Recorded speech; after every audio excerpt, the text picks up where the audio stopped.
Well, good afternoon, everyone. 185 plus miles.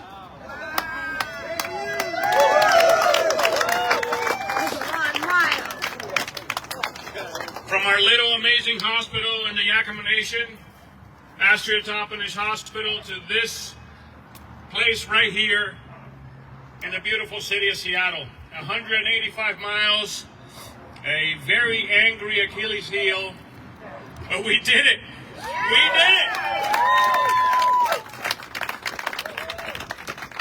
You know, 185 miles of gratitude.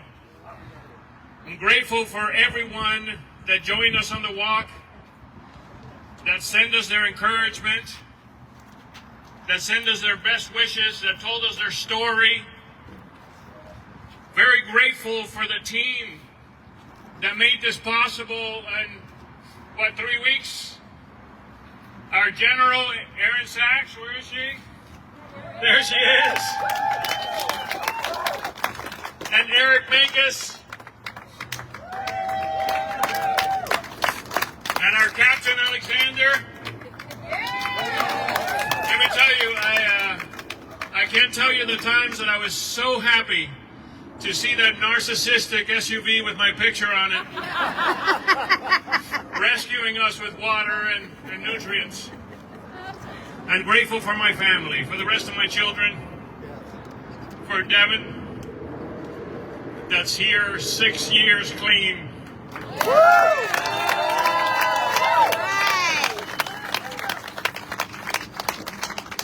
For Sophia, that helped me finish those 34 miles yesterday. That was a lot.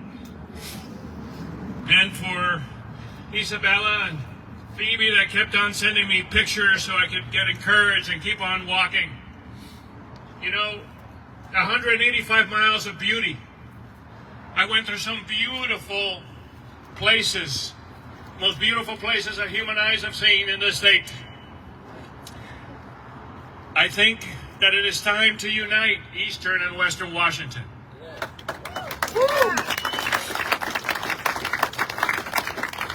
Washington State is full of great human and natural resources.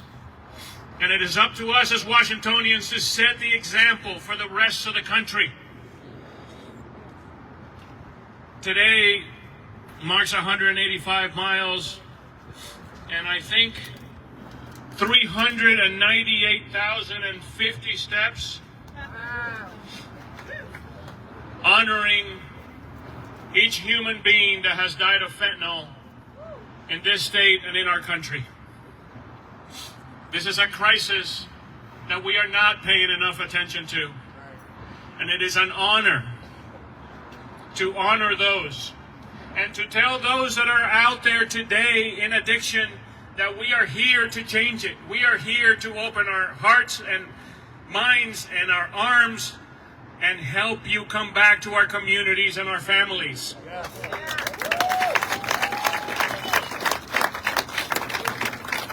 You know, it was 185 miles of new friends and new families. You inherit the family that you have, but you also get to choose your new family. And that family may be forever. I want to introduce to you a person that will be in my family forever.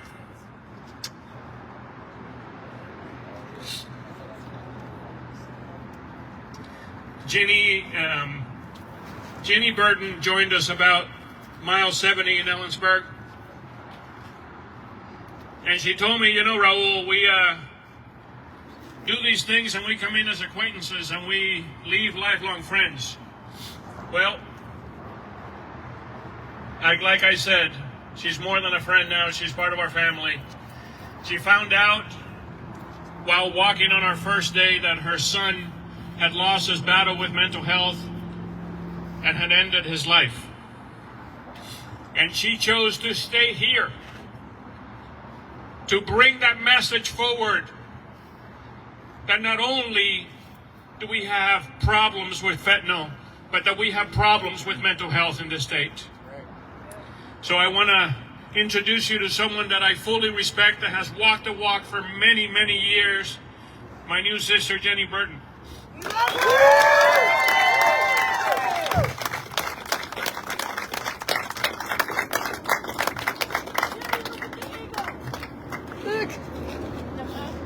And that's what we're seeking. We're seeking freedom. I'm Ginny Burton. First of all, a lot of people know that. I'm super grateful for everybody that showed up to support me and my son.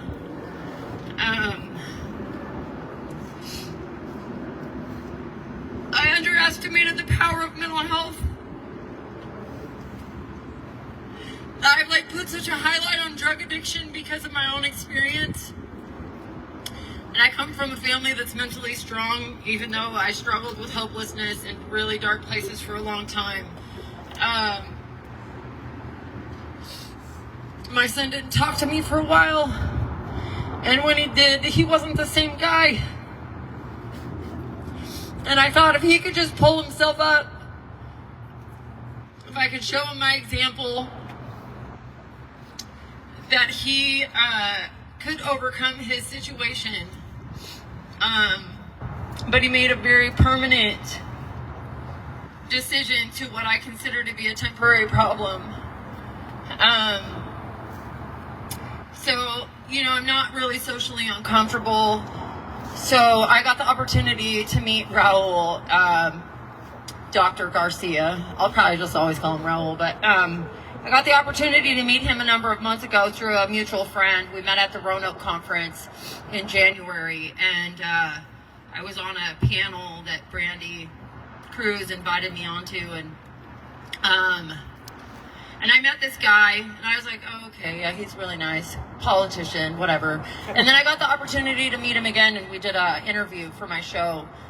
Because I have a docuseries called Modern America, and I tell the real life stories on the other side of policy if you don't know anything about it. Because we get a lot of messages in our community, and those messages aren't always accurate. And as a person with a whole bunch of different kinds of lived experience, I've made it my mission to try to change systems because my friends and family are dying from this stuff. They're dying in encampments. They're dying in carceral facilities. They're dying in their houses. And I put so much emphasis on this with the work that I do, that honestly, it really dwarfed mental health. I've worked in mental health environments, but I never thought that it was going to plague my family. So on the day that I started walking with these guys, because see, he told me when we did the interview that he was going to do this walk, and of course I extended, myself, I injected myself into the opportunity is what I'm like, hey, so I'm a backpacker, so you should totally invite me. But I was really busy the day that my son decided to take his life. I had a kickoff campaign to speak at, and then I had to come to Ellensburg for this, and so I chose to keep walking because I lived a really long time in addiction where my emotions owned my life, and I don't ever want to end up there again. And I vowed when I got clean almost 12 years ago, that I would make sure that I was ready for the things that I faced. And so since that day, I have made plans. When this happens, how am I going to stay clean through it? And my plan for many things is I'm going to pack my backpack and I'm going to hit a trail, because that's how I'm going to be able to stay afloat. Because I can't pour from an empty cup. And I underestimated the power of mental health, and I lost my son last Tuesday. I believe it was the 17th or the 16th. But I got the opportunity to walk it out, and everybody in my life was like, well, if you want to stop, I'm like, I can't stop. And the only person I was concerned about was my husband. Is it okay if I keep walking? Because I just need to keep walking. And I did that. And it's given us an opportunity to unite with each other and to also help to unite people across this state. The problems that we're dealing with are human problems. They are not political problems. I don't care how you vote. Our friends and families are losing their lives every single day. Labels have no place in this battle. While we're busy focusing on other countries, we are missing the war that is happening right in front of us. Amen. It's our responsibility to do everything we can to try to change these things. And I'm going to tell you something, every time somebody close to me dies, it gives me an opportunity to show up better for the next person. And I do not want to lose anybody else if I can help it. And I can't do it alone, so I need your help. If we can help somebody like Raul be elected, people like Andrea Suarez, and they're on different sides of the freaking aisle. But they're both working intentionally to try to improve the quality of people's lives. That's our responsibility. So I just want you guys to join that fight and continue to join us on this Freedom Walk. Encourage your friends and families to walk, send videos. We want to be able to honor that. And we want to be able to honor the people that are losing their lives with every single step that we take. Thank you, Raul, for being my friend.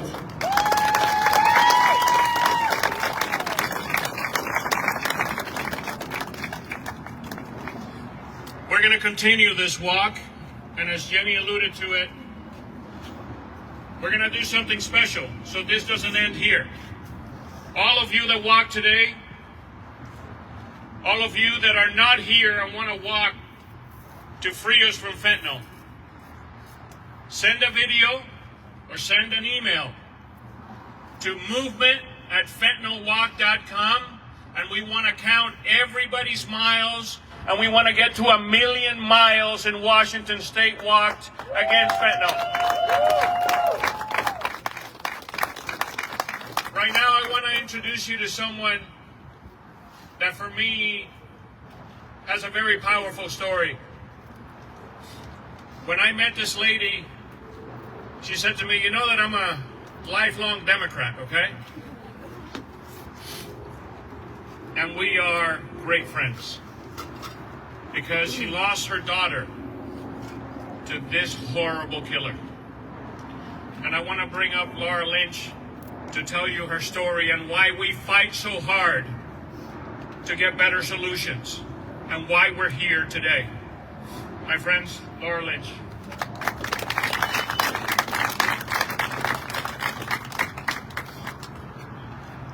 I didn't anticipate being so emotional from the very beginning here. But the outpouring of support and just the love in the air is overwhelming. I want to thank all of you for being here. It's been just a little over 3 years since I lost my daughter Brillion, who had just turned 18 6 days before, to fentanyl poisoning. I could talk for hours about what a special person she was and how lucky I am to have been her mom. I was so proud of her. She had this joyous, infectious laugh. She could light up a room by just walking in it. She had this dry wit about her. She was so funny. She kept us on our toes. She made us laugh like no one else, and we were her best audience.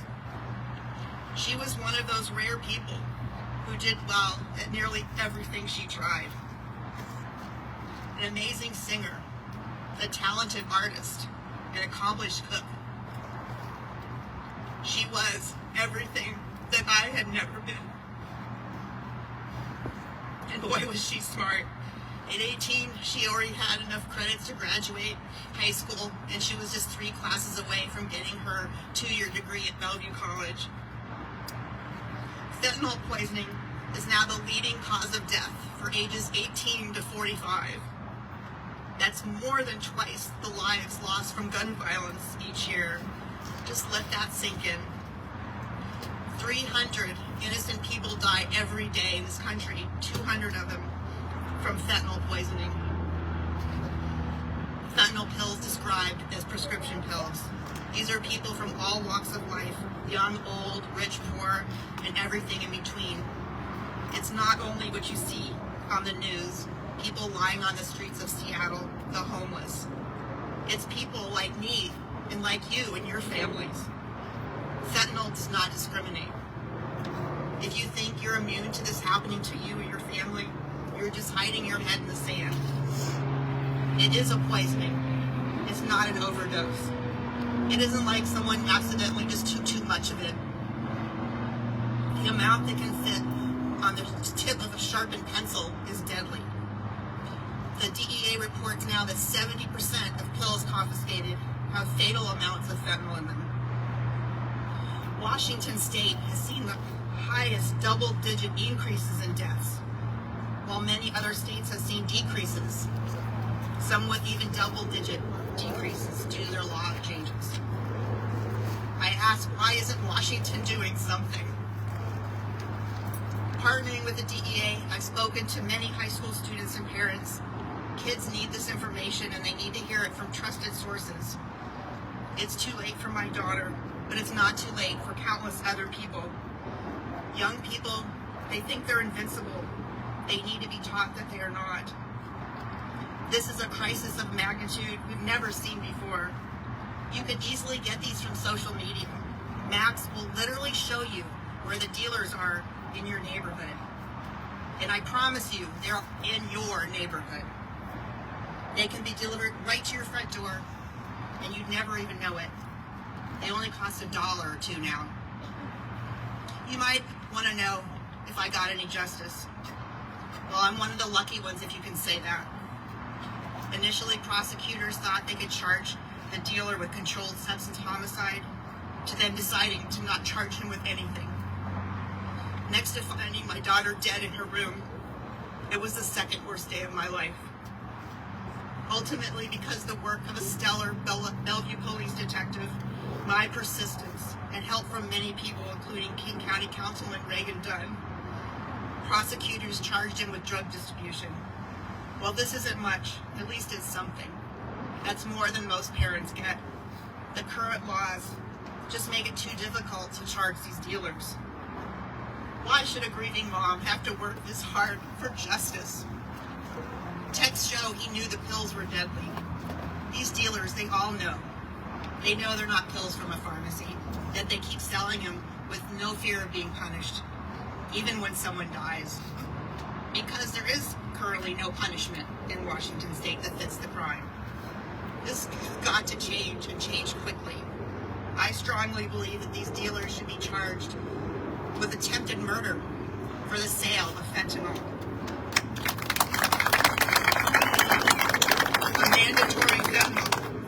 A mandatory felony, because that's what it is. It's attempted murder. This has now become my lifelong goal, to honor my daughter. Despite my grief, or maybe because of it, I have felt compelled to spread the word on the dangers of fentanyl to whoever will listen to me. If I can just save one person and prevent a family from going through this never-ending pain, a pain you might think you could imagine, but I promise you can't.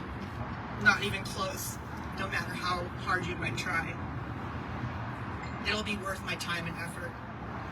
I want to sincerely thank Dr. Raul Garcia, who I now consider a friend, for inviting me here, and I'm so proud to be part of this historic fentanyl walk to honor my precious daughter.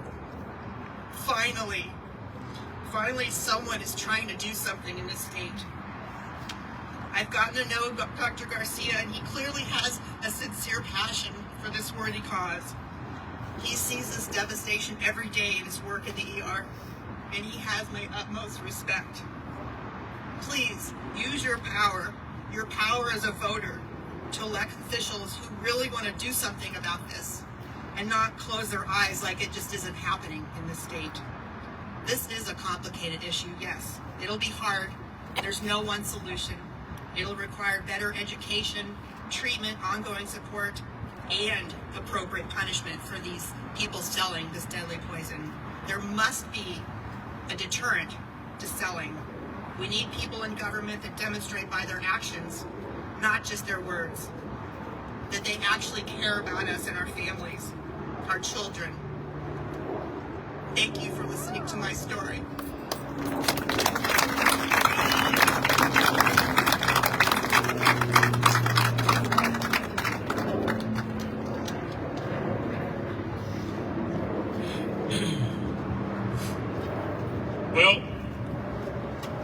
be lying to you if I wouldn't tell you that I was in a little bit of pain the last few days doing this walk.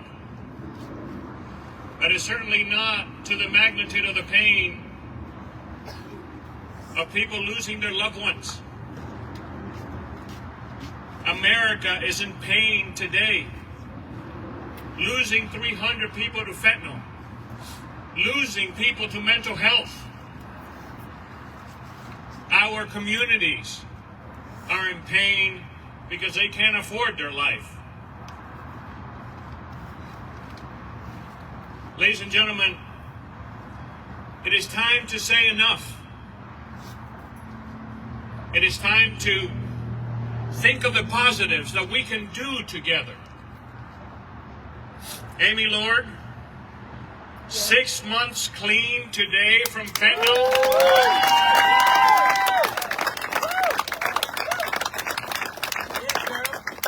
You know, the grandfather of now the leading tennis player in the world, Carlos Alcaraz, said that his grandfather taught him that to succeed, you need cabeza, corazón, and the other C word in Spanish, let's just say, means guts. Well, it took cabeza, corazón, and you know what, to finish this 185-mile walk with pain.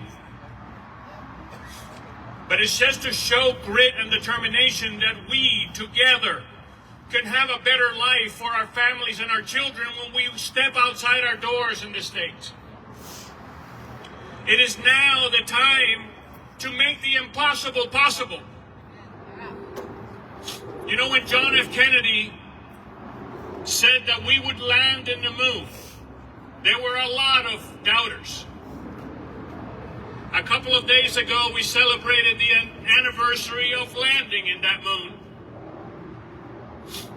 About 88 years ago, not too far away from here, there was a bunch of guys, not trained, that just wanted to join a rowing team at the University of Washington. And no one gave them much of a chance. Not only did they win the national championship, but they went to Berlin in 1936 and beat the Germans in front of Hitler.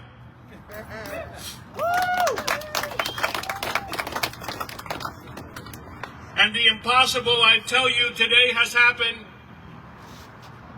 where I have gone from my couch to 185 miles walking, which no one would give me much of a chance before I did this. As a matter of fact, I have some inside information that some team members bet that I wouldn't make it to the tunnel that united Eastern and Western Washington. And I bet that there are people out there that doubt that a 24-year incumbent senator could be beaten. Just like we have doubters that we could clean our streets from fentanyl. Amen. Well, I will tell you that as your next United States Senator, I will work day and night to pass the Americans Against Fentanyl Act and give felony charges to drug dealers and put them in prison. And open our hearts and arms to the addiction world and tell these people with this disease that we are going to give them all the resources and we're going to help them come back to their communities and their families. I think it is time to rise up, Seattle. To rise, Washington, and lead the country from the left upper hand corner. And set the example for every other state. That's right. That we could end this pain of division in our country. That we could end this pain of the problems that we have in our streets. But we need commitment. And I can't do it alone. I need each and every one of you to be our voice. We're with you, Raul! To be our power.